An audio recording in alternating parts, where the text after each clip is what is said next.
tolong hindari saya dari mara bahaya. Ini. Ah.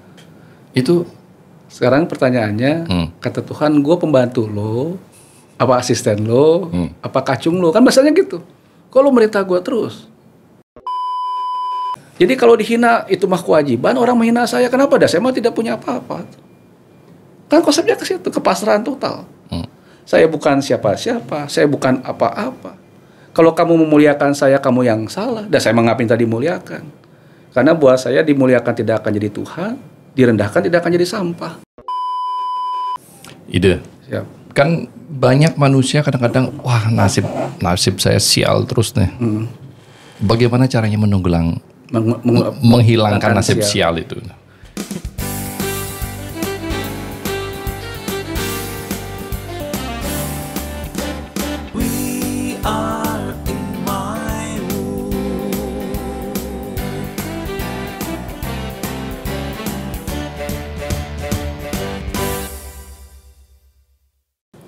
Bicara cerdas, ada solusi.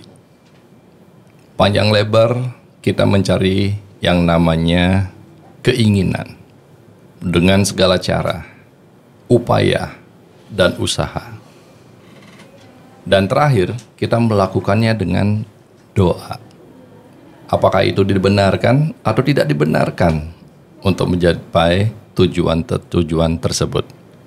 Diskusi kali ini kembali bersama Ide Pandita Agung Putranata Siliwangi Manoabe. Om Swastiastu. Om Swastiastu. Sampurasun. Rampes. Nuhun Kang. Siap. Kembali nih Ide. Iya. Matur suksuman nih. Sama-sama Kang. Waktunya karena obrolan kemarin saya menarik mendengar kata doa. Dan saya hampir membantah itu. Oh, doa itu bukan ucapan, tapi tindakan. Sedangkan orang berdoa adalah mantra dan memohon. Betul. Berarti kalau memohon, mengucapkan. Nah, apa maksudnya Ida? Gini, ucapan-ucapan yang tertata dengan baik, dengan bahasa yang santun itu pujian, bukan doa. Doa adalah tindakan yang merubah nasib kita, itulah doa. Jadi banyak orang terjebak hanya bisa meminta bantuan dan mengucapkan puji-pujian pada Tuhan tanpa melaksanakan perubahan atas apa yang kurang pada diri kita. Ada satu kata-kata dalam begawan kita, Kresna mengatakan, tidak akan aku merubah apa yang harus terjadi pada diri kalian bila kalian tidak mau merubah apa yang harus terjadi pada diri kalian. Jadi tindakan, bukan ucapan gitu. Jadi ini beliau yang mengatakan Kresna di begawan kita. Masa saya tidak percaya, kan nggak mungkin. Nah, sama saya dilakukan. Kalau saya ingin menjalankan seorang spiritualis, pindah dari Jawa Barat ke Bali, kan tindakan itu, lalu melakukan upakara dan sebagainya. Saya jalankan apa sebagaimana persyaratan sebagai sarang sulinggi. Itu kan tindakan. Kalau kita cuma duduk di rumah, kamu mau nggak jadi suci? Mau. Ya udah, doa penyucian diri. Penyucian diri saja kan harus dengan upacara, gerak dan rasa. Terus bagaimana dengan sulinggih mengantarkan wedanya kepada Tuhan atas upakara ini? Gini, sang sulinggi sendiri kan dia dalam upakara, dia melakukan gerak mudra. Mudra gerak itu adalah doa. Jangan salah, doa itu bukan perpindahan tubuh saja, tapi gerak tubuh dan sebagainya, itulah doa. Jadi sang sulinggi baru bisa melakukan upakara dengan sempurna di saat dia memberikan artinya persembahan suci kepada sang Maha Pencipta. Satu contoh gini, di saat dia sudah melakukan upakara, wajib sang sulinggi itu mengantunkan kata-kata bahasa Indonesianya begini. Oh Tuhanku yang Maha Pengasih, Maha Penyayang, Engkaulah pemilik hidupku, Engkaulah cahaya yang aku sucikan, Engkaulah pemilik cahaya sejati. Aku serahkan jiwa saya, tubuh saya, daging saya, sumsum saya, reinkarnasi saya, dan sebagainya yang ada dalam diri saya kepadamu. agar apa yang aku lakukan saat ini terberkati dan tuntas hingga tidak ada hutang kepadamu. Oh, itu. Jadi dia menyerahkan tubuhnya kepada Sang Maha Hidup agar upacaranya selesai. Puput upacaranya gitu. Jadi puput upacara itu bukan karena Sulinggi bukan. Sulinggi itu menyerahkan jiwanya kepada Sang Pemilik Hidup, kepada Ide Betara Sang Hyang Brahma, Wisnu dan Siwa sebagai manifestasi Tuhan. Bahasa kasarnya, kamu ambil saya saat ini, maka saya akan menyerahkan semua yang saya sucikan pada diri saya kepadamu agar semua upacara ini puput itu tuntas gitu. Terus Ide, bagaimana dengan kata-kata apa permohonanmu? Gini, tidak ada permohonan. Tidak ada permohonan? Tidak ada.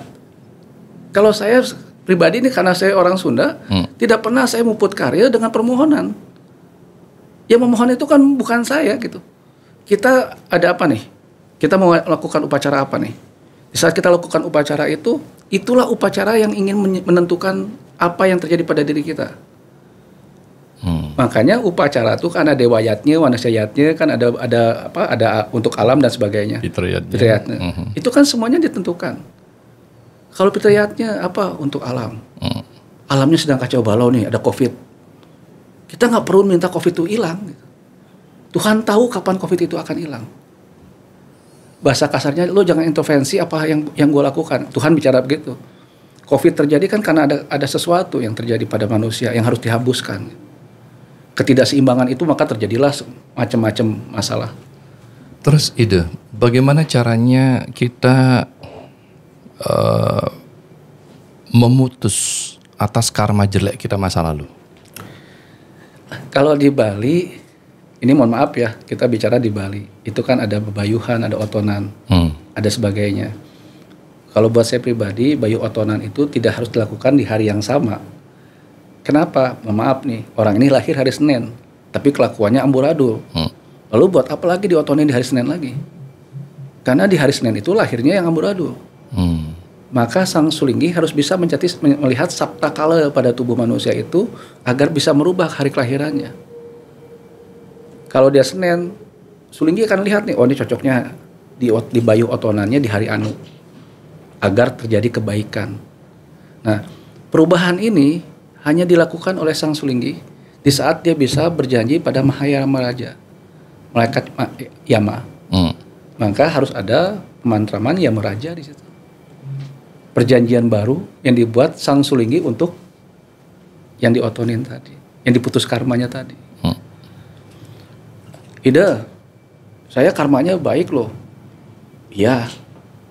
Kenapa? Saya waktu sejak lahir hidup saya baik-baik aja. Tapi begitu kenapa setelah nikah kok hidup saya kacau? Karena ada karma pernikahan. Yang kadang-kadang ini terabaikan oleh kita. Ya. Dia positif, ini positif. Begitu nikah kenapa amburadul nih? Betul. Kan gitu? Karena ada karma pernikahan. Kalau kamu bertemu dengan orang ini, maka karma masa lalu kamu hidup lagi di situ tuh. Dengan orang ini. Nah, yang harus dilakukan adalah apa? Dibayuh hari pernikahannya itu. Kalau menurut saya pribadi seperti itu. Makanya saya jalankan dari Bali terus. Dibayuh hari pernikahannya tidak harus di otonannya. Hari pernikahannya hari apa tuh? Oh, di hari pernikahan. Pernikahannya apa? Kadang-kadang hari pernikahan itu yang tidak baik buat mereka berdua. Makanya kan kadang-kadang di Jawa tuh ada hitungannya. Ketemunya apa nih? Pati, lara, apa-apa kan itu. Jadi itu hitungan pernikahan. Di saat dia jatuhnya ke pati, maka sengsara hidupnya. Kelara ribut terus. Gitu. Jadi ini larinya konteksnya ke sana, spiritualnya. Nah, kalau orang-orang ini tidak sadar, lalu berlarut-larut, ujung-ujungnya perceraian pasti. Karena tidak ada gift di keluarganya. Gitu. Ida, saya sudah 7 tahun belum punya keturunan. Padahal mohon maaf nih, dia nikah dengan baik-baik gitu. Kok bisa nggak punya keturunan? Ada orang pinggir jalan bikin anak aja bisa punya anak kok kan gitu. Betul. Ini kok yang di blessing dengan kesucian kok tidak bisa punya anak? Pertanyaannya di mana? Bikin anak dikejar Satpol PP jamnya. Bisa punya. Gitu suka bicara kan gitu. Dia di pinggir jalan aja nih anak-anak muda nih bisa hamil anak istrinya. Kan gitu. Nah, jadi konsepnya kenapa? Bukan salah diri mereka. Gitu. Nah, ini harus ada seorang rohaniawan yang menjelaskan itu kepada mereka. Yang benar-benar harus pas banget. Nggak boleh over, nggak boleh kurang. Gitu. Makanya tadi saya sampaikan di yang kemarin. Tugas saya datang ke setiap umat, menjalankan bagaimana menghidupkan weda dalam diri mereka masing-masing, sehingga menyadari weda adalah pengetahuan. Begitu dapat pengetahuan, mereka ingin mendapatkan tadi pencerahan, bebayuh otonan, lalu memotong gigi dan sebagainya. Kenapa? Itu kan sastra. Kalau di Sunda, sastra Jenderal Hayudiningrat. Jadi leluhur kita itu orang-orang yang luar biasa. Dia mengajarkan kepada orang-orang yang biasa-biasa saja dengan pengetahuan yang luar biasa. Akhirnya orang-orang yang biasa saja ini belajar simbol-simbol, tata cara. Nah, karena leluhur kita yang luar biasa ini punya pengetahuan yang luar biasa, ketemu sama orang-orang yang nggak ngerti apa-apa, maka disimbolkanlah dengan tadi ada bebantanan ini, bebantanan ini kan sastra semua, simbol-simbol gitu. Kalau diurut, Ida, mana duluan ini? Keyakinan, apa pengetahuan itu? Kalau diurut pengetahuan dulu. Pengetahuan dulu. Iya. Setelah dia dapat pengetahuan, dia harus dia dapatkan keyakinan tadi. Pengetahuan, satu contoh gini, dia makan, dia tahu makan dulu kan. Orang kan harus tahu makan. Lalu makan dengan cara apa, itulah pengetahuan. Gitu. Kalau nggak kenal, maka nggak sayang. Nggak sayang. Berarti harus kenal dulu. Kenal dulu baru sayang. Kembali ke doa, Ida. Oh, kamu kalau mau segala sesuatu lebih dipermudah atau punya permohonan, berdoalah tengah malam. Berarti berucap itu, Ida. Gini, itulah makanya banyak umat kita yang terpleset, yang tidak sadar mana doa, mana puja. Nah. Makanya pujalah Tuhanmu di tengah malam. Puja artinya agungkan Tuhanmu, karena di tengah malamlah tempatnya kita mengagungkan Sang Maha Pencipta. Kalau doa di tengah malam dibilang maling. Kenapa? Kan keluar rumah malam-malam. Bayangin nih, keluar rumah malam-malam nyari rezeki kan nggak bakal dapat. Ini konsepnya doa gerak, gerak dan perbuatan. Satu contoh gini, puja ya. Puja-pujaan, maka kan pujian. Kita memuji Sang Maha Pencipta, kita memuji para dewa, kita memuji leluhur kita, pujian. Di bagawan kita lagi mengatakan Krishna, barang siapa yang memuji aku dan memujiku setiap saat, maka aku ada dalam tubuh mereka. Dan aku akan setia kepada mereka. Berarti kalau pujian bukan permintaan. Bukan. Menyenangkan. Menyenangkan dia. Cintai dia. Setelah kita mencintai dia, kita dicintai oleh Tuhan, everything is done. Selesai itu masalah kita. Selama ini malahan Tuhan beri hamba jalan besok untuk ini. Ya. Tuhan lancarkan saya lagi memulai ini. Ya. Tuhan tolong hindari saya dari mara bahaya. Ini. Ah. Itu sekarang pertanyaannya, kata Tuhan, gue pembantu lo, apa asisten lo, apa kacung lo, kan bahasanya gitu. Kalau merintah gue terus, makanya tidak akan terjadi. Yang terjadi, kamu puja saya, kamu agungkan saya, sampai saya jatuh cinta sama kamu. Di saat Tuhan, gini loh, banyak orang mengenal Tuhan. Yang jadi masalah, Tuhan kenal kita nggak? Kamu tahu nggak Tuhan kamu siapa? Tahu. Yang jadi masalah, gue tanya sama lo tahu nggak Tuhan lo kenal lo nggak? Kalau Tuhan kenal sama kamu, masalah lo selesai. Kalau Tuhan cinta sama lo, masalah lo selesai.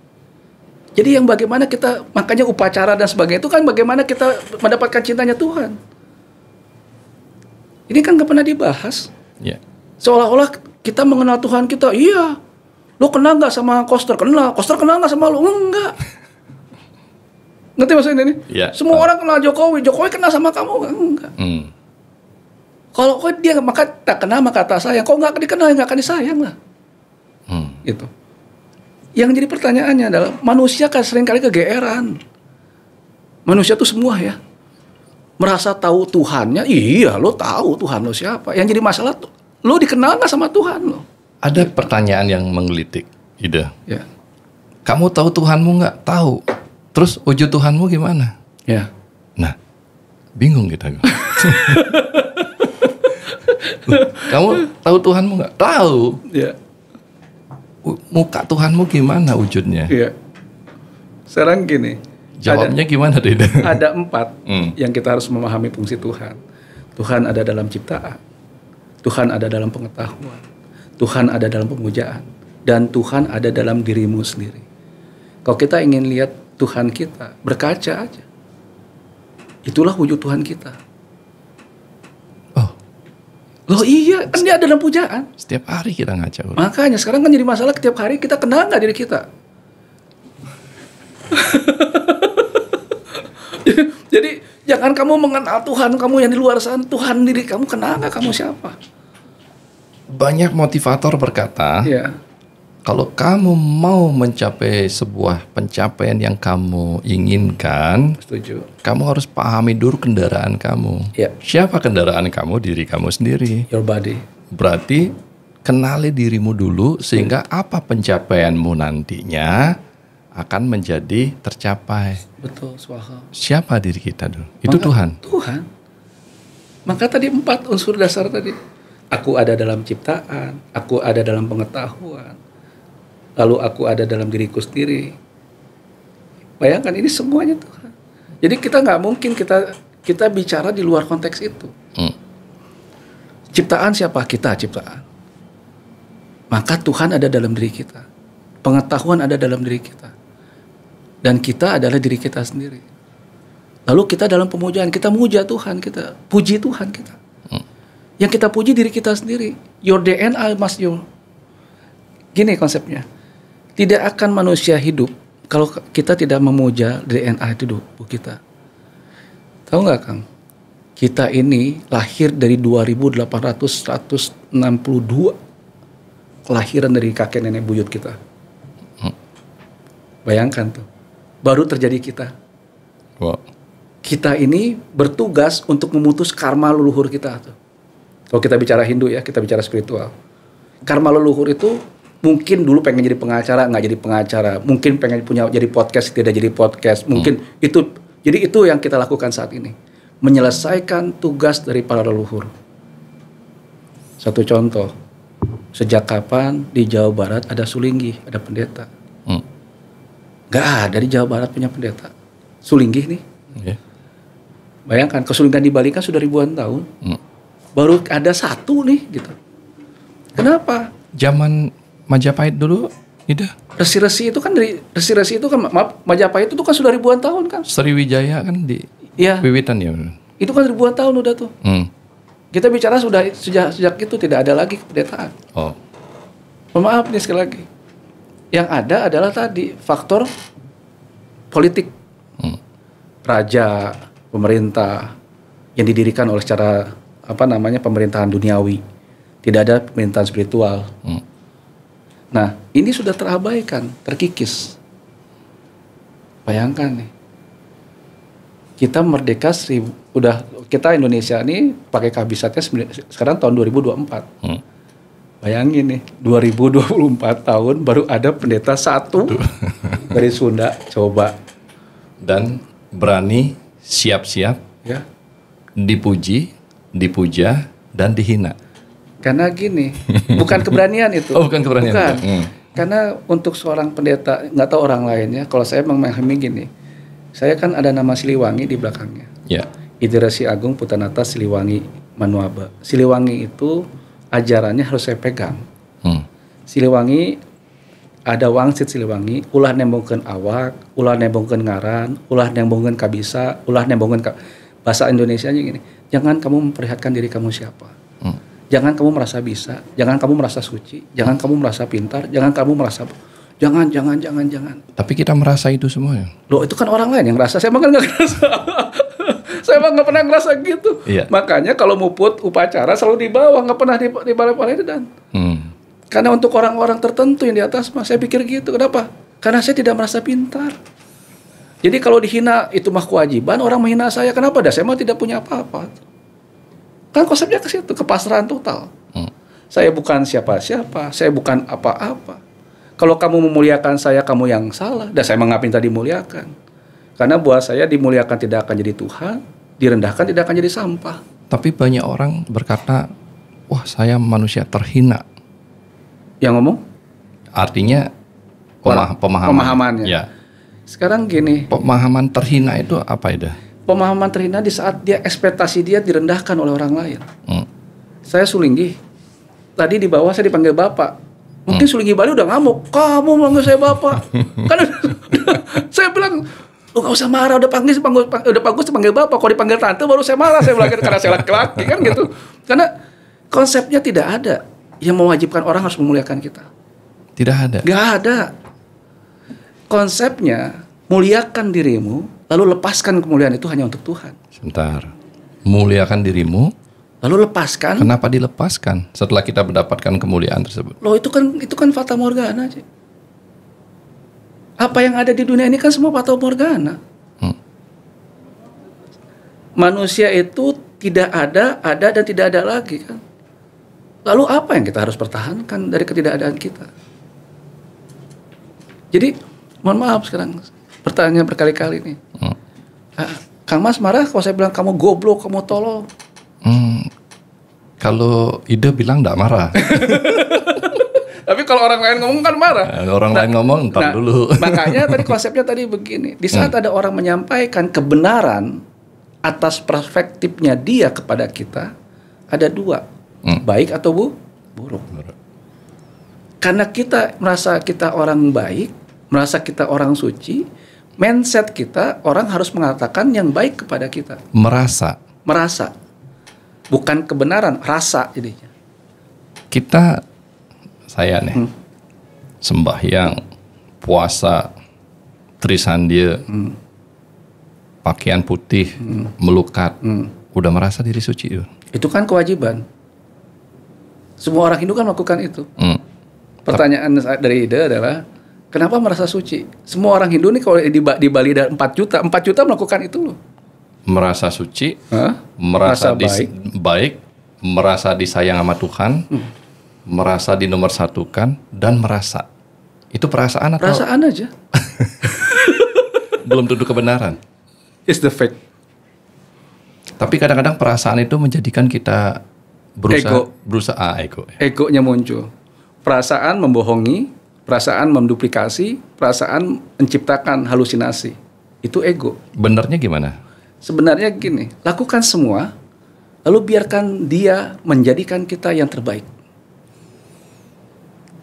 Sembahyang sudah, berperilaku baik sudah, melukat sudah, puasa sudah, menjalankan tatanan keagamaan sudah, tapi hidupnya kok menderita terus. Itu kan kewajiban.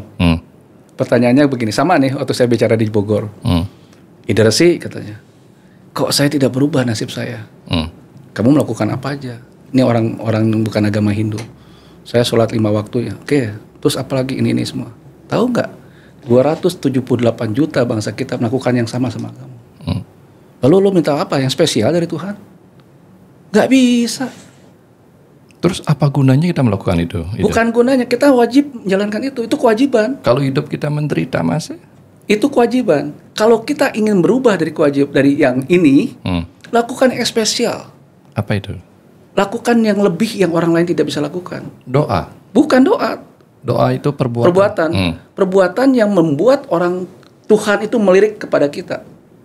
Satu contoh gini, sejak kapan seorang Sulinggi misalnya tidak bisa jadi pengacara? Jalankan kesulinggihan walaupun Anda pengacara. Bisa nggak? Bisa. Itu yang berbeda jadinya. Ngerti maksudnya ya? Joko Widodo kenapa jadi presiden dari sekian banyak juta bangsa kita? Dia puasa iya, jalan iya. Ada tirakat yang dilakukan oleh dia yang tidak dilakukan oleh bangsa yang oleh manusia yang lain. Ide. Siap. Kan banyak manusia kadang-kadang wah nasib saya sial terus nih. Bagaimana caranya menghilangkan nasib sial itu? Merasa. Bukan, merasa sial. Ya. Tapi kadang-kadang beneran sial juga. Ada dua konsep. Konsep sial yang sebenarnya atau merasa sial. Kan gitu. Kalau sial yang sebenarnya tadi dengan ada bebayu, dengan upacara. Maka saya bilang, satu-satunya ugama yang menata manusia, yang tidak beruntung jadi beruntung, yang kurang baik jadi baik, seirama dengan alam semesta, itu baru Hindu. Di agama lain gak ada. Pasrah. Dosa masuk neraka, selesai. Salah, bakal dapat hukuman nanti. Tidak pernah ada penebusan. Manusiaatnya tidak pernah ada terjadi. Hanya agama yang bisa melakukan itu semua. Kenapa bisa begitu? Karena dia berinteraksi dengan Tuhan. Karena Tuhan menginginkan itu. Jadi di saat kita bicara dengan Sang Maha Pemilik Hidup, Sang Tuhan, maka kita bisa mengetahui bagaimana cara memutus itu semua. Gitu. Makanya tadi hanya perlu bicara dengan Sang Sulinggi atau Sang Dwi Jati. Temukan Sang Guru, Sang Dwi Jati, belajar dari dia, bicara dengan nyata pada dia, tanpa ada transaksi. Tanpa transaksi. Kalau ada Sulinggi tetap transaksi, maka dia bukan guru sejati. Nih, tadi, loh, kamu minta-minta terus memang saya apa tadi?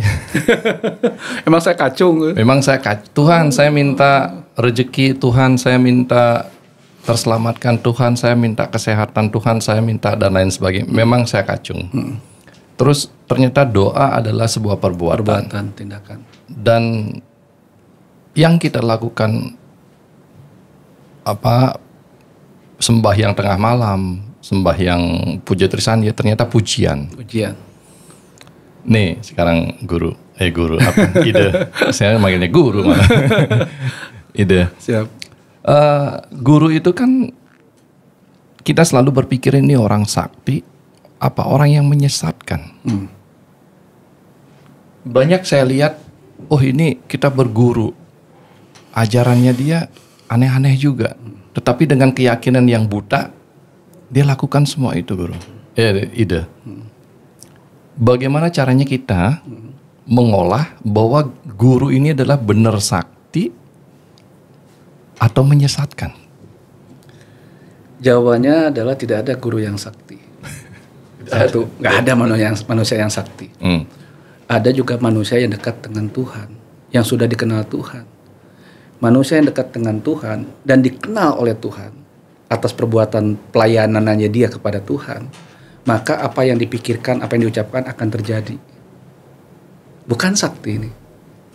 Artinya ada pelayanan yang dilakukan before. Dia kok orang ini dekat sama orang ini kok nyaman, dekat orang ini kok tenang, dekat orang ini kok bisa terjadi semuanya. Itu kenapa? Karena orang ini mendekatkan dirinya terus-menerus kepada Sang Maha Pemilik itu. Dia pelayan sejati kepada. Jadi bonusnya adalah siapapun yang dekat sama dia mendapat vibrasi yang baik. Itu bonus. Jadi jangan berpikir kamu pelayan Tuhan lalu kamu dapatkan bonusnya. Jangan berharap bonus, jangan. Bukan sakti berarti dia adalah pelayan yang sebenarnya. Bahasa kasarnya gini, saya bicara nih sama semua orang biar gampangnya gini. Saya pelayan Tuhan. Di saat Tuhan turun ke dunia, dia ingin buang air, saya pakai tangan saya untuk dia buang air. Kalau dia pengen basuh pantatnya, saya pakai kepala saya untuk basuhnya dia. Kalau dia ingin turun ke dunia, saya pakai badan saya untuk tatakan kakinya dia. Jadi saya memikirkan dengan cara seperti itu. Makanya saya tidak merasa sombong, tidak merasa mampu dan tidak merasa bisa. Kadang-kadang ini. Oh, ini adalah pengetahuan yang berdasarkan dari kitab suci. Apa pengetahuan yang berdasarkan logika dari sang guru? Gini, kalau sang guru tadi sudah menjalankan apa yang tadi saya bicarakan, maka logika nggak berguna lagi tuh. Yang kita bicarakan ini kan unlogic. Sejak kapan logika? Tetapi menjadi logika di saat itu terjadi. Satu contoh misalkan, saya kenal dengan politik A. Politik A ini ternyata begitu kenal saya makin melesat ya karirnya. Itu kan menjadi logik. Yang unlogic jadi logik. Kenapa? Oh, dia punya guru. Dia bertanya tentang kehidupannya pada saat. Kan gitu. Maka begitu dia bertanya kehidupannya kepada kita, maka tertata kehidupannya lebih baik lagi. Di saat dia tertata lebih baik lagi, maka bonusnya adalah didapatkan. Kan orang kadang-kadang minta bonus, tapi tataan hidupnya nggak mau. minta hasil tapi kelakuannya tidak mau diatur. Maaf, banyak sekali teman-teman yang saya kenal. Awalnya usahanya lancar. Begitu dia deny, dia mengabaikan apa yang saya sampaikan, hancur lagi dia. Salahnya di mana? Lo ngebohongin Tuhan, saya bilang. Kamu kan nganggap saya sebagai orang bodoh yang bisa dibohongi. Ya saya mah jalan, kamu mau bohong jalan aja, nggak masalah. Tapi kamu hancur lagi nantinya. Berapa banyak orang datang lagi ke saya nangis-nangis minta tolong lagi. Saya bilang, gue nggak bisa bantu lagi. Kenapa? Nggak ada the second chance. Tuhan tidak pernah memberikan kesempatan kedua. Manusia iya, tapi Tuhan tidak pernah memberikan kesempatan kedua. Manusia iya. Iya. Manusia iya ada second chance, ada third chance, semua banyak kesempatan. Karena manusia kan bisa dirayu. Ya. Tuhan nggak bisa dirayu. Maka saya bilang di saat kamu hancur, kamu mengecewakan sang pemilik tubuh. Ide. Gitu. Bagaimana cara kita supaya bernasib baik, sukses selalu? Wah, gini. Pandangan tadi sekali lagi ada dua. Nasib baik dan tidak baik itu bagaimana mindset kita. Sekarang gini, Kang. Nasib saya baik apa buruk? Saya baik. Buat saya. Nasib saya baik apa buruk menurut Akang? Baik. Baik gimana, Kang? Orang saya nggak punya apa-apa. Coba saya tetap bertahan jadi pengacara. Kan gitu. Apalagi di pusat. Apalagi di pusat punya Harley, jadi ketua Harley Davidson Indonesia. Kan itu prinsip baik dan buruk kan pikiran kita ke situ. Ukurannya duniawi. Duniawi, baik dan buruk. Tapi sekarang tahu nggak, saya lebih nyaman dari siapapun. Saya tidak khawatir lagi hari esok. Karena buat saya mati sekarang, mati besok sama aja. Bayangkan, kenapa? Karena saya sudah bersandar sama pemilik hidup saya. Saya meyakini tidak mungkin Tuhan mengabaikan pelayan sejatinya. Tidak mungkin dia tidak sayang pada saya karena saya melayani dia dengan sepenuh hati. Tidak mungkin dia mengabaikan saya kalau saya kan itu konsepnya. Pelayanan purna, paripurna gitu. Jadi ketakutan tidak pernah ada. Ada yang seringkali orang ketakutan adalah di saat dia tidak yakin kepada sang pemilik jiwanya, pemilik hidupnya. Yakin ada ide, tapi ragu-ragu. Yakin mah gak boleh ragu tuh kan.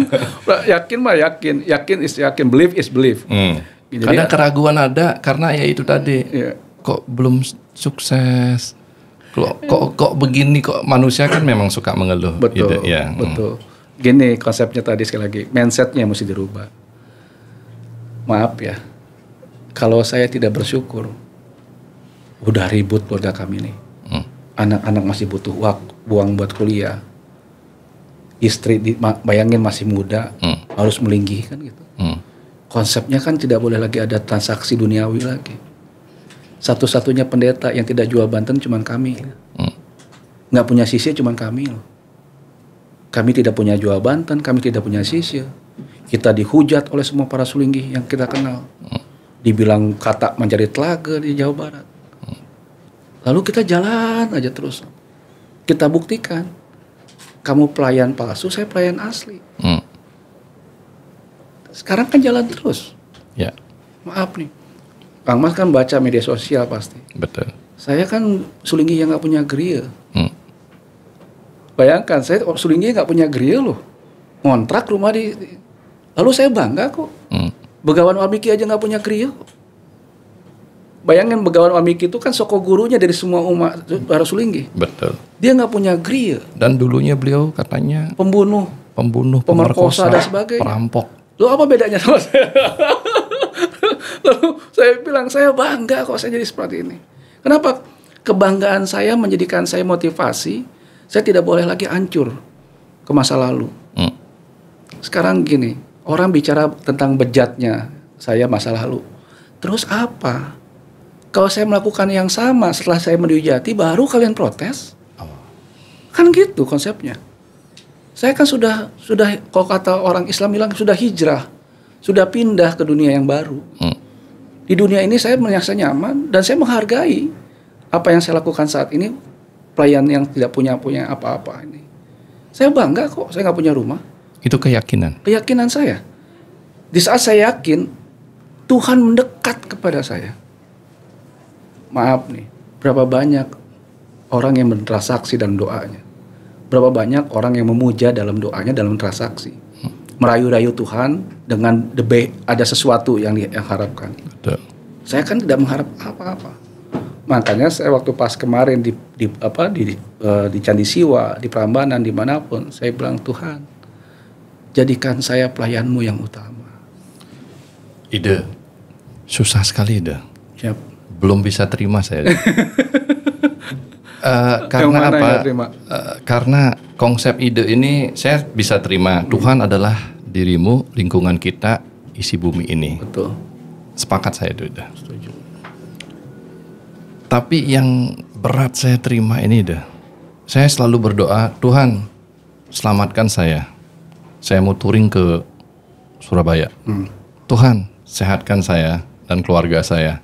Tuhan lancarkan rezeki saya. Tuhan selalu minta Ida.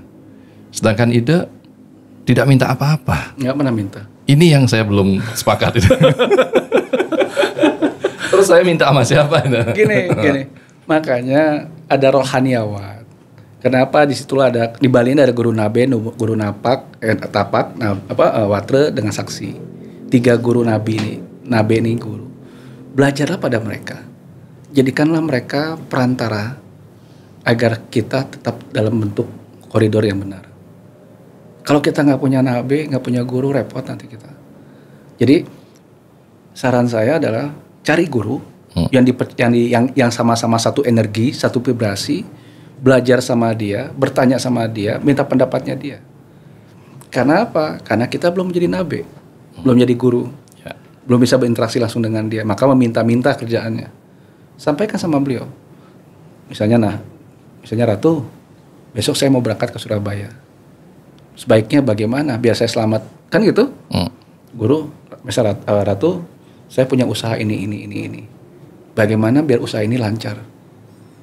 Ratu, saya punya keluarga. Bagaimana keluarga saya menjadi keluarga yang sukinah?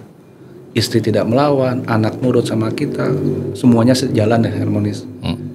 Minta sama dia petunjuknya. Maka akan dijalankan tuh. Kamu begini nak, kamu begini nak, kamu begini.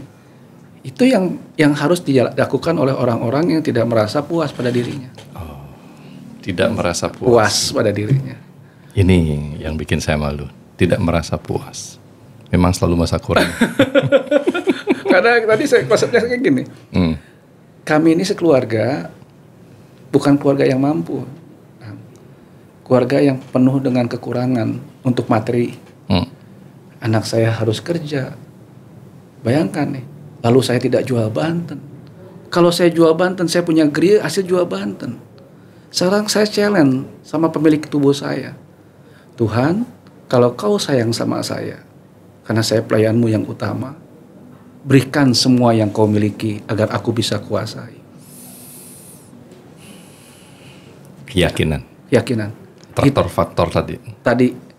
Berikan yang kau miliki biar aku kuasai. Bayangkan Tuhan itu pemaha kaya. Ini kata-katanya sakti, Gun.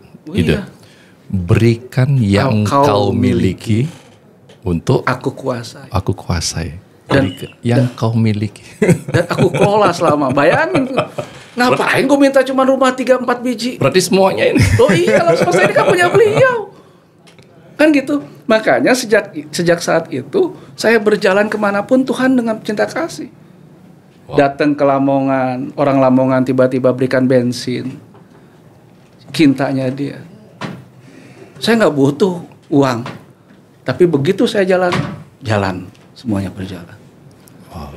Gitu. Berikan yang segala sesuatu yang kau miliki agar aku kuasai. Wow. Oke. Gampang nggak? Nggak gampang. Itu minta semuanya. Iya, maka lebih laku saya kan daripada Kang Mas gitu. Bahwa Kang Mas kan cuma minta sukses, minta kaya, minta ini. Betul. Lalu itu bisa terjadi nggak? Bisa. Saya teringat jadi tujuan kita beragama adalah moksa. Betul. Moksa adalah menunggal atau menyatu dengan sang pemilik tubuh. Dan tatkala kita hidup minta atas apa yang kau miliki, Itu mendahului moksa itu. Makanya tadi konsepnya saya tidak mau bicara doa atau puja yang tanggung-tanggung. Buat apa minta sama orang yang maha kaya cuma rumah petak? Buat apa minta sama yang maha kaya uang sekian miliar? Saya nggak pernah minta itu sama yang maha kaya. The God is very rich. Kita akui itu, Tuhan adalah maha pemilik alam semesta ini. Betul. Buat apa saya hanya ingin jadi misalnya bupati, gubernur? Kata Tuhan, aduh lu kecil banget pintaan lu. Gitu. Ini akan saya catat nih, ide. Apa yang kau miliki, berikanlah padaku. Agar aku bisa kelola itu semua. Itu rakus itu. Tapi halus. Loh makanya saya bilang itu kata-katanya sakti bagi saya tuh. Sangat. Ide. Siap. Kenapa ada penderitaan, nasib jelek dan kegagalan itu? Padahal Tuhan Maha Pengasih dan Penyayang. Gini, nasib jelek, kegagalan itu bukan karena Tuhan. Sekali lagi nih, nasib jelek, kegagalan bukan karena Tuhan. Karena diri kita. Kita sang penyebab semuanya. Tapi kan Tuhan yang menciptakan itu. Siapa bilang? Saya barusan. Kegagalan itu tercipta karena kita lalai atas apa yang harus kita lakukan. Kekecewaan karena lalai dalam menjalankan apa yang Tuhan perintahkan.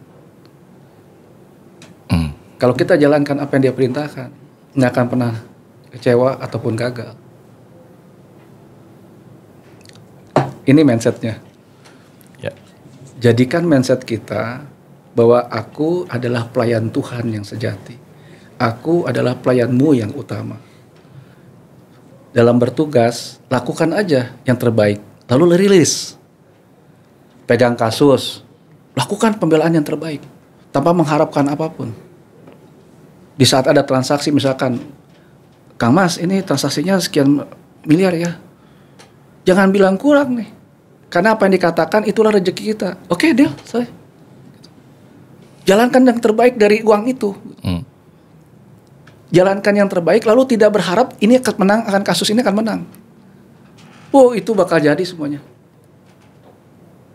Ini bocoran aja nih sekali lagi nih. Yeah. Jadi semua orang kadang-kadang berpikir menentukan hasil dari apa yang kita lakukan, perbuatan.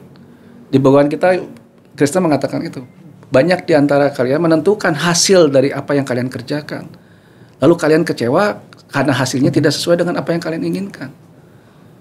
Itu kan artinya kita mendoloi Tuhan itu sendiri. Sedangkan kata Krishna, hasil yang kalian dapatkan itulah hasil yang sebaik-baiknya yang kamu terima. Hasil yang kalian dapatkan adalah hasil yang sebaik-baiknya kalian harus terima. Meskipun itu tidak baik bagi dirinya. Makanya beda konsepnya. Kalau kita tahu Tuhan memberikan itu yang terbaik, kita akan menerima dengan sukacita. Gitu sayang. Makanya kalau bicara tentang spiritual beda dengan dunia nyata. Wow. Gitu. Makanya mohon maaf sekali lagi, berapa banyak orang spiritual yang menjalankan spirit dan ritual itu tenang hidupnya. Dia tidak dikejar-kejar oleh sesuatu. Ide istri pernah ngomong, tahu nggak yang ditakutkan oleh saya tuh 4. Habis gas, habis beras, listrik mati, bayar PAM bersamaan, itu yang takut. Satu lagi, apa? Habis pulsa. ini yang ditakutkan oleh saya, mungkin yang lain nggak takut ya, karena mereka kan punya uang beda. Kalau saya kan takutnya itu. Tahu, ide sih pernah bicara gitu. Apa beras habis? Terus? Nit, token bunyi. Gas habis, semua habis bersamaan nih. Gitu. Tabungan nggak punya, kerjaan nggak ada, jual banten enggak, punya murid juga enggak, sisnya juga nggak ada. Mau minta tolong sama siapa? Saya bilang sama ide istri, lo diam di sini, gue sembahyang ke kamar suci. Di kamar suci saya sembahyang, tang. Ngomong jam 9, jam 12 ada orang datang bawa beras, bawa sayuran, bawa segala macam. Ini orang yang udah 5 tahun nggak pernah ketemu. Dia bilang, kok saya kangen nih sama Ide Resi, katanya. Datang ke sana, tokennya diisiin sama dia langsung, beras dikasih ke dalam, gas apa? Tuhan yang menjawab semua. Itu perlu keyakinan untuk menggerakkan alam semesta. Dan saya yakin Tuhan akan tidak mungkin melepaskan saya dan membiarkan saya menderita. Wow. Gitu. Semakin ringan, semakin tidak gampang, tapi terasa mudah. Ini coba jalanin deh. Satu contoh gini, di saat kita ketemu orang, menemukan kasus, kita berpikirkan sudah uang di situ. Betul kan ya? Kapital situ udah. Wah, ini kasus ini berat apa gede? Susah apa gampang? Itu kan situ. Di saat kita berpikir bahwa ini adalah uang, maka yang ada di pikiran kita harus menangkan kasus ini dong, agar uangnya ke tangan kita. Betul. Di situ sudah mendahului kehendaknya Tuhan. Berbuat saja kamu belum, kok sudah minta hasil sama saya. Gitu. Jalankan dulu dharma, perbuatan baik, maka kamu akan mendapatkan hasil. Meskipun minta DP. DP kan sah aja. Oh. Sah aja DP itu, tapi tidak berpikir bahwa kita harus menangkan kasus itu. Coba bicara jujur sama klien. Pak, Bu, saya minta DP ya. Tetapi saya tidak yakin ini kasus akan menang. Bisa nggak bicara kayak gitu? Lari lah ya. Lari semua klien. Kan karena dulu saya pernah melakukan itu. Yeah. Tapi ternyata nyaman loh.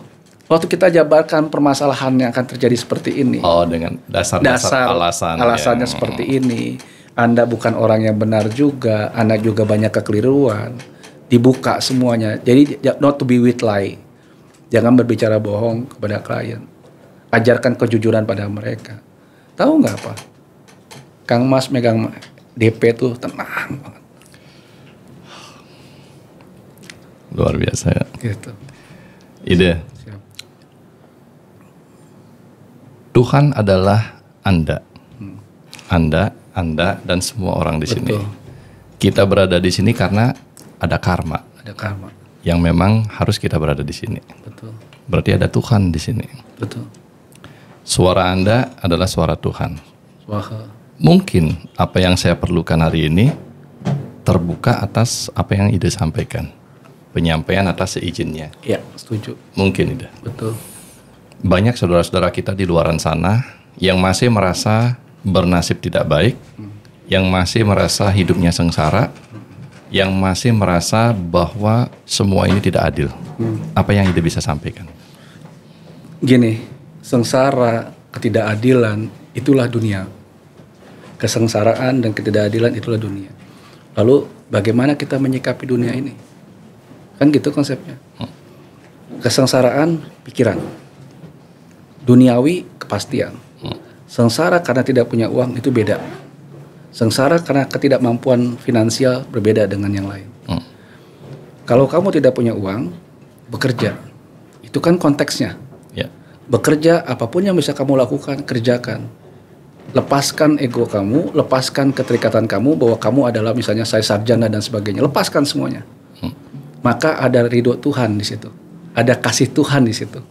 Di saat kamu merilis semua simbol-simbol keagungan kamu, simbol-simbol kesombongan kamu rilis, maka akan ada jalan di situ. Dilepas. Lepas. Terakhir, Ide untuk hari ini. Bagaimana menemukan damai itu? Om Santi Santi Santi Om. Bagaimana cara menemukan damai itu? Tahu nggak cara menemukan damai? Kita harus berdamai pada diri kita dulu. Jangan berdamai atas orang lain. Damai itu kita ciptakan, bukan gift atau pemberian. Satu contoh gini, saya punya istri yang cerewetnya luar biasa. Kalau saya tidak menerima cerewetnya istri saya, kan tidak akan damai keluarga saya. Sepakat di situ ya? Ya. Artinya saya harus menerima kecerewetan istri saya.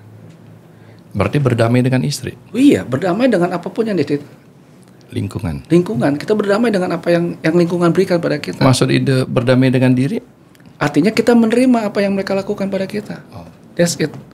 Jangan kamu berpikir kamu bisa mengendalikan semua. Meskipun kita tidak menerimanya.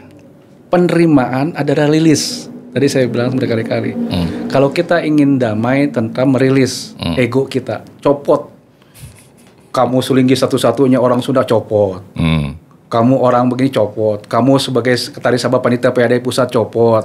Lepaskan semua keagungan tubuh kita. Untuk menerima apapun yang dianggap kurang oleh kita, yang kita harus terima saat itu. Kang Mas misalnya, saya ketua Harley Davidson Bali. Kok orang nggak menghargai gue sebagai itu? Gue pengacara yang udah senior. Kok orang nggak menghargai itu? Rilis, lepas semuanya. Begitu kita menjadi seorang jati diri kita yang hidup hanya dengan segumpal daging, yang tidak punya nama, tidak punya agama. Maaf, santi. Berdamai dengan apapun. Kalau kita mau damai, damailah dengan diri sendiri. Caranya adalah melepas semua apapun siapapun kita. Betul. Dan menerima segala sesuatu di luaran sana yang akan diberikan kepada kita, suka atau tidak suka. Betul. Banyak hal gitu kan. Pelayanan adalah kesucian itu sendiri. Betul. Dan pelayanan tanpa ada harapan apapun ternyata itu adalah cinta. Tatkala engkau sudah mendapatkan cintanya, maka cintanya akan diberikan kepada kita semua. Semoga bermanfaat. Ide, salam sehat, matur suksema. Om Santi. Om Santi. Atur nuhun. Matur nuhun. Siap.